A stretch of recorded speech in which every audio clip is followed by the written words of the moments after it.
வணக்கம். இன்றைய முக்கிய செய்திகள். பாஜக கூட்டணி ஓரிடத்தில் கூட வெற்றி பெறாது. Marxist communist G. ராமகிருஷ்ணன் பேட்டி.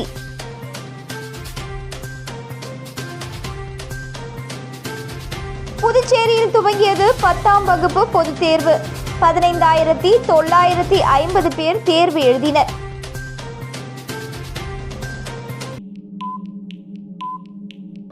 மாற்றுத்திறனாளி மாணவர்களுக்கான தேசிய அளவிலான கூடைப்பந்து போட்டி. 150க்கும் மேற்பட்ட மாணவர்கள் பங்கேற்பு. இனி விரிவான செய்திகள். புதுச்சேரியில் இன்று துவங்கிய 10ஆம் வகுப்பு பொதுத் தேர்வை 15,950 மாணவ மாணவிகள் எழுதினர். புதுச்சேரி மற்றும் காரைக்கால் பிராந்தியத்தில் 10ஆம் வகுப்பு பொதுத் தேர்வு இன்று தொடங்கி ஏப்ரல் 8ஆம் தேதி வரை நடைபெறுகிறது. இதற்காக புதுச்சேரி பகுதியில் 37 தேர்வு மையங்களும், காரைக்கால் பகுதியில் 12 தேர்வு மையங்களும் என மொத்தம் 49 தேர்வு மையங்கள் அமைக்கப்பட்டுள்ளன. இவ்வாண்டு புதுச்சேரி பகுதியில் 84 அரசு பள்ளிகள், 23 அரசு உதவி பெறும் பள்ளிகள் மற்றும் 122 தனியார் பள்ளிகள் என மொத்தம் 229 பள்ளிகளை சேர்ந்த 12,613 பள்ளி மாணவர்களும் 599 தனி தேர்வர்களும் தேர்வு எழுதுகின்றனர்.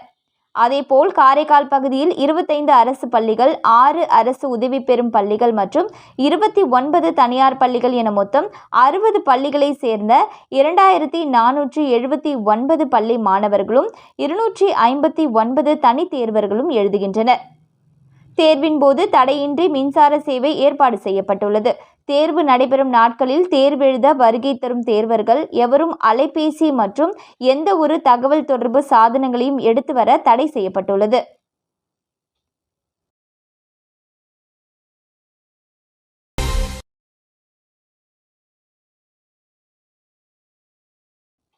புதுச்சேரியில் வேட்புமனு தாக்கல் செய்யப்பட்ட பாஜக, அதிமுக உள்ளிட்ட அரசியல் கட்சி வேட்பாளர்களின் சொத்து மதிப்பு பிரமாண பத்திரத்தை தேர்தல் ஆணையம் வெளியிட்டுள்ளது. புதுச்சேரியில் பாராளுமன்ற தேர்தலில் போட்டியிட 8 பேர் வேட்புமனு தாக்கல் செய்துள்ளனர். அதில் பாஜக சார்பில் அமைச்சர் நமச்சிவாயம், அதிமுக சார்பில் தமிழ்வேந்தன், நாம் தமிழர் கட்சி சார்பில் மேனகா உட்பட 8 பேர் இன்று வேட்புமனு தாக்கல் செய்தனர். அதில் அவர்களது சொத்து விவரங்களையும் தெரிவித்துள்ளனர். இதனை தேர்தல் ஆணையம் வெளியிட்டுள்ளது. அதில் புதுச்சேரி பாஜக வேட்பாளர் நமச்சிவாயம் அவர்களின் சொத்து விவரமானது அசையும் சொத்து 28,12,052 என்றும், சுயமாக வாங்கிய அசையா சொத்து 6,87,147 என்றும், பூர்வீக சொத்து ரூபாய் 3,07,460 மொத்த மதிப்பு ரூபாய் 10.22 கோடி என்றும், இதில் கடன் ரூபாய் 6.94 கோடி என்றும் தெரிவிக்கப்பட்டுள்ளது. மேலும் அவரது மனைவி வசந்தி பெயரில் அசையும் சொத்து ரூபாய் 1,40,44,624 என்றும், சுயமாக வாங்கிய அசையா சொத்து ரூபாய் 11,30,97,371 என்றும், பூர்வீக சொத்து ரூபாய் 1,25,46,000 என்றும், கடன் ரூபாய் 8.99 கோடி எனவும் தெரிவிக்கப்பட்டுள்ளது. இதேபோன்று அதிமுக வேட்பாளர் தமிழ்வேந்தனுக்கு அசையும் சொத்து ரூபாய் 39,92,877 உள்ளது என்றும், அசையா சொத்து இல்லை எனவும், கடன் ரூபாய் 1.24 கோடி உள்ளதாகவும் தெரிவிக்கப்பட்டுள்ளது. மேலும் அவரது மனைவி நிவேதிதா அசையும் சொத்து ரூபாய் 67,37,230 ரூபாய் என்றும், அசையா சொத்து 1,23,02,000 என்றும், வீட்டு கடனாக ரூபாய் 28 லட்சம் உள்ளது என்றும் தெரிவிக்கப்பட்டுள்ளது.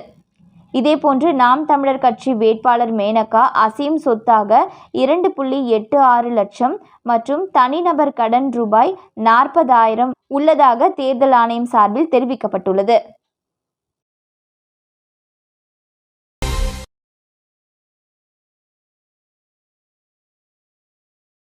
புதுச்சேரியில் புதிய வாக்காளர்கள் வாக்கு மையத்திற்குள் எவ்வாறு செயல்பட வேண்டும் என இயற்கை பொருட்களை கொண்டு மாதிரி வாக்குச்சாவடிகளை அரசு பள்ளி மாணவர்களை வடிவமைத்து விழிப்புணர்வு ஏற்படுத்தியுள்ளனர். புதுச்சேரி அரசு பள்ளி ஆசிரியர் உமாபதி, இவர் அரசு பள்ளி மாணவர்களை வைத்து இயற்கை பொருட்களை கொண்டு பல்வேறு நுண்கலை வடிவங்களை வடிவமைத்து வருகிறார். இதனிடையே தேர்தல் நேரம் என்பதால் புதிய வாக்காளர்கள் வாக்கு மையங்களுக்குள் எவ்வாறு சென்று வாக்கு செலுத்துவது என்பது குறித்து விழிப்புணர்வு ஏற்படுத்தும் வகையில் அரசு பள்ளி மாணவர்களான சதீஷ் மற்றும் சௌமியா ஆகியோர் உடன் தேங்காய், குறும்பு, சோலை இலை, மூங்கில், பாக்கு தட்டுகளை கொண்டு தேர்தல் அலுவலர்கள் அமர்ந்திருக்கும் இடம், வாக்கு பதியும் இடம், வாக்கு பதிந்துவிட்டு எவ்வாறு வருவது குறித்த மாதிரி வாக்குச்சாவடிகளை வடிவமைத்துள்ளனர். அதேபோல் புதிய வாக்காளர்கள் வாக்குப்பதிவு குறித்து தெரிந்து கொள்ளும்படி விழிப்புணர்வு பதாகைகளையும் வடிவமைத்துள்ளனர். மேலும் இயற்கை பொருட்களை கொண்டு மாணவர்கள் செய்துள்ள இந்த தேர்தல் மாதிரி வாக்குச்சாவடி மையங்களை நாளை முதல் 19 கல்லூரி மாணவர்களுக்கு தினமும் எடுத்து சென்று புதிய வாக்காளர்களுக்கான மாணவர்களுக்கு விழிப்புணர்வு ஏற்படுத்தும் வகையில் தேர்தல் துறையினர் ஏற்பாடு செய்துள்ளனர்.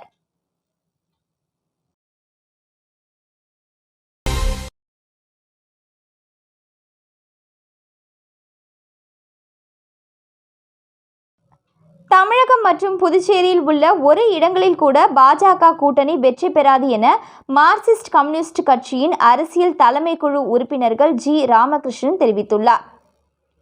புதுச்சேரி அஜீஸ் நகர் பகுதியில் உள்ள மார்க்சிஸ்ட் கம்யூனிஸ்ட் கட்சி அலுவலகத்தில் செய்தியாளர்களை சந்தித்த அக்கட்சியின் தலைமை குழு உறுப்பினர் ஜி. ராமகிருஷ்ணன் செய்தியாளர்களை சந்தித்தார். அப்போது பேசிய அவர், புதுச்சேரியில் கடந்த சட்டமன்ற தேர்தலின் போது பாஜக, என்ஆர் காங்கிரஸ் அறிவித்த மாநில அந்தஸ்து, ரேஷன் கடைகளை திறப்பது போன்ற வாக்குறுதிகளை நிறைவேற்றவில்லை என்றும், வீதிக்கு 4 ரெஸ்ட்ரோ பார்கள் திறக்கப்பட்டு போதைப் பொருட்கள் நடமாட்டம் மிகவும் மோசமாக உள்ளதன் காரணமாக சமீபத்தில் சிறுமி படுகொலை செய்யப்பட்டுள்ளார் என குற்றம் சாட்டினார். மேலும் ஊழல் என்பதை உமி அளவிற்கு கூட பொறுத்து கொள்ள மாட்டோம் என பிரதமர் தெரிவித்த நிலையில், கடந்த 70 ஆண்டு கால அரசியல் வரலாற்றில் இல்லாத அளவிற்கு தேர்தல் நிதி பத்திர விவகாரத்தில் மிகப்பெரிய ஊழலை பாஜக செய்துள்ளதாகவும் தெரிவித்தார். மேலும் தேர்தல் பிரச்சாரத்தில் ஈடுபடக்கூடாது என்பதற்காக ஜார்க்கண்ட் மற்றும் டெல்லி முதல்வர்களை அமலாக்கத்துறை மூலம் பாஜக கைது நடவடிக்கையில் ஈடுபட்டுள்ளது என்றார். தொடர்ந்து பேசிய அவர், ஆளுநர்கள் மூலம் பாஜக அரசு அல்லாத அரசுகளை கவிழ்ப்பது, நிர்வாகத்தை சீர்குலைக்கும் வேலையை பாஜக அரசு செய்து வருகின்றனர் என்றும், தமிழகம் மற்றும் புதுச்சேரியில் ஒரு இடங்களில் கூட பாஜக வெற்றி பெற மாட்டார்கள் என்று, பெரும்பான்மையான இடங்களில் டெபாசிட் இழப்பார்கள் என்றார்.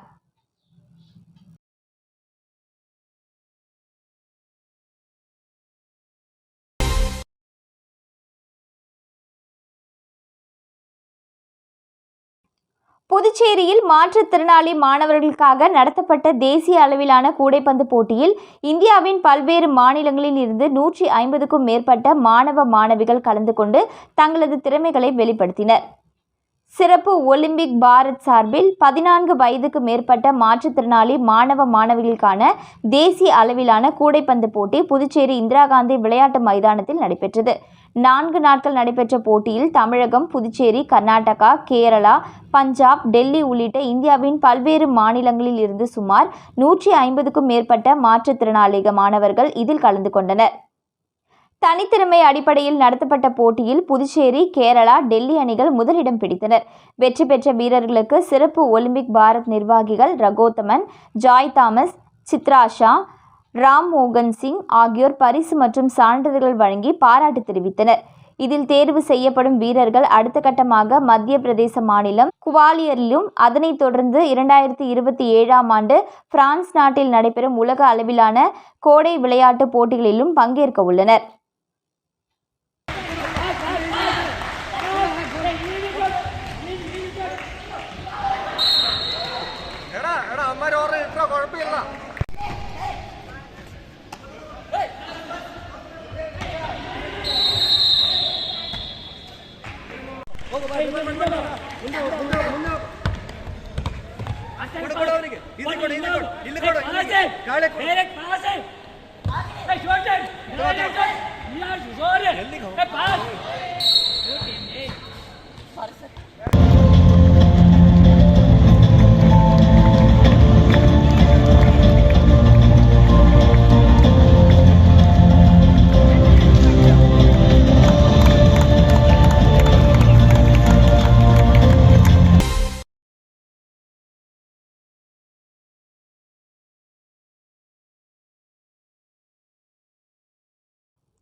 காரைக்கால் மாவட்டத்தில் தேர்தல் விழிப்புணர்வு தொடர்பான வாசகங்கள் அடங்கிய பால் பாக்கெட்டுகளை மாவட்ட ஆட்சியர் மணிகண்டன் வெளியிட்டார்.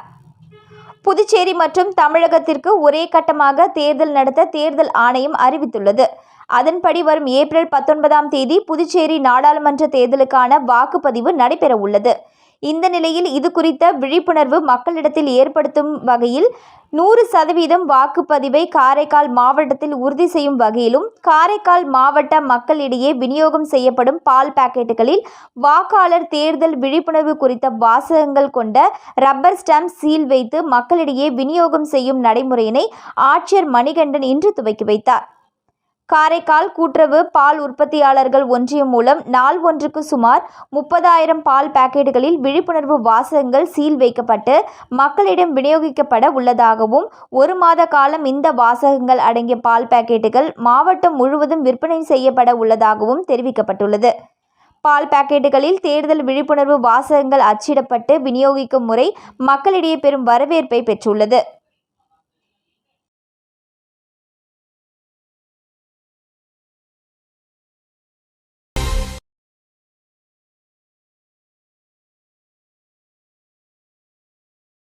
மயிலம் அருகே உரிய ஆவணங்கள் இன்றி பைக்கில் எடுத்து சென்ற ரூபாய் 71,700 ரொக்க பணத்தை பறக்கும் படையினர் பறிமுதல் செய்தனர். விழுப்புரம் மாவட்டம் மயிலம் சட்டமன்ற தொகுதிக்கு உட்பட்ட கடுகப்பட்டு அருகே வல்லம் துணை வட்டார வளர்ச்சி அலுவலர் முருகன் தலைமையிலான தேர்தல் பறக்கும் படையினர் வாகன தணிக்கை மேற்கொண்ட பொழுது அவ்வழியாக வீரணாமூரிலிருந்து கடுகப்பட்டு நோக்கி பைக்கில் வந்த நபரை நிறுத்தி சோதனை செய்ததில் அவரிடம் உரிய ஆவணங்கள் இன்றி ரூபாய் 71,700 ரொக்க பணம் இருந்தது கண்டுபிடிக்கப்பட்டது. துணை வட்டார வளர்ச்சி அலுவலர் முருகன், சிறப்பு சப் இன்ஸ்பெக்டர் செந்தமிழ் செல்வன், போலீசார் உஷா, அன்புமணி ஆகியோர் கொண்ட பறக்கும் படையினர் மயிலம் உதவி தேர்தல் நடத்தும் அலுவலரும் திண்டிவனம் வட்டாட்சியருமான சிவா அவர்களிடம் அந்த பணத்தை ஒப்படைத்தனர். ஒப்படைக்கப்பட்ட ரொக்க பணம் ரூபாய் 71,700 அரசு கருவூலத்தில் சேர்க்கப்பட்டது.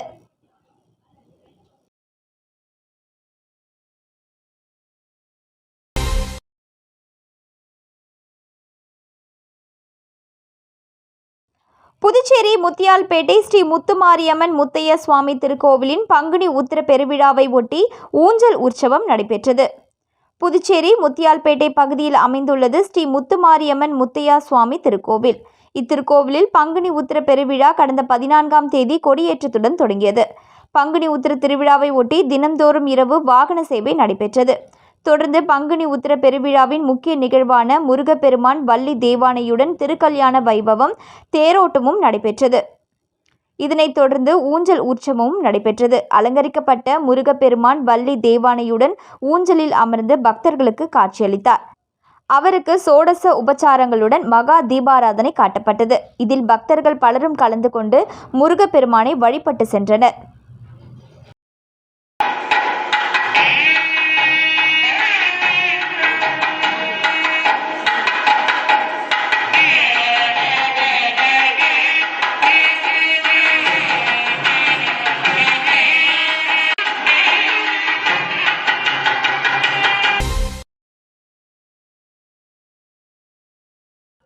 தைலாபுரம் தோட்டத்தில் பாமக நிறுவனர் ராமதாஸ் அவர்களை புதுச்சேரி மாநில பாஜக நாடாளுமன்ற வேட்பாளர் நமச்சிவாயம் சந்தித்து ஆசி பெற்றார். நாடாளுமன்ற தேர்தல் தமிழகத்தில் தேசிய ஜனநாயக கூட்டணி பாட்டாளி மக்கள் கட்சி முக்கிய அங்கம் வகிக்கிறது. இந்த நிலையில் புதுச்சேரி மாநிலத்தில் உள்துறை அமைச்சர் நாடாளுமன்ற வேட்பாளராக அறிவிக்கப்பட்ட நேற்றைய தினம் வேட்புமனு தாக்கல் செய்தார்.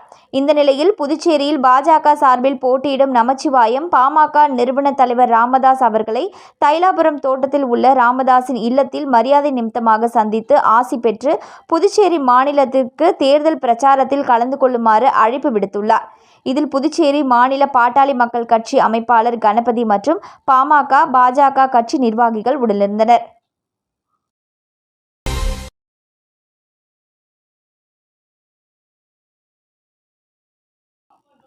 புதுச்சேரியில் இன்று 10ஆம் வகுப்பு பொதுத் தேர்வு தொடங்கியதை முன்னிட்டு மாணவர்கள் தங்களது பெற்றோர்களுடன் கோவிலுக்கு சென்று வழிபாடு செய்தனர். புதுச்சேரி முத்தியால்பேட்டை ராமகிருஷ்ணா நகர் பகுதியில் அமைந்துள்ளது ஸ்ரீ லக்ஷ்மி ஹயக்ரீவ திருக்கோவில். இந்த திருக்கோவிலில் எழுந்தருளுள்ள லக்ஷ்மி ஹயக்ரீவ பெருமாள் கல்விக்கு உகந்த தெய்வம் என்பதால் மாணவர்கள், பெற்றோர்கள் தேர்வு நேரங்களில் சகசரநாமம் அர்ச்சனை செய்வது வழக்கம். இன்று புதுச்சேரி மாநிலத்தில் 10ஆம் வகுப்பு பொதுத் தேர்வு தொடங்கியதை ஒட்டி மாணவர்கள் தங்களது பெற்றோர்களுடன் விடியற்காலை முதலே வந்து பெருமாளிடம் தங்களது தேர்வு அடையாள அட்டை, எழுதுகோல் உள்ளிட்டவைகளை வைத்து தேர்வு நன்றாக எழுத வேண்டி சென்றனர். இதனால் ஹயக்ரீவ பெருமாள் அலங்காரத்துடன் எழுந்து பக்தர்களுக்கு காட்சியளித்தார். மீண்டும் இன்றைய முக்கிய செய்திகள். பாஜக கூட்டணி ஓரிடத்தில் கூட வெற்றி பெறாது. Marxist communist G. ராமகிருஷ்ணன் பேட்டி.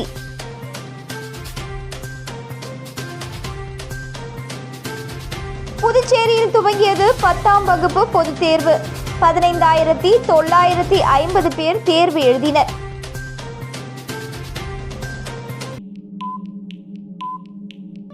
மாற்றுத்திறனாளி மாணவர்களுக்கான தேசிய அளவிலான கூடைப்பந்து போட்டி.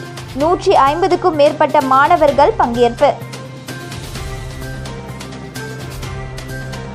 இத்துடன் இன்றைய செய்திகள் நிறைவடைந்தன. வணக்கம்.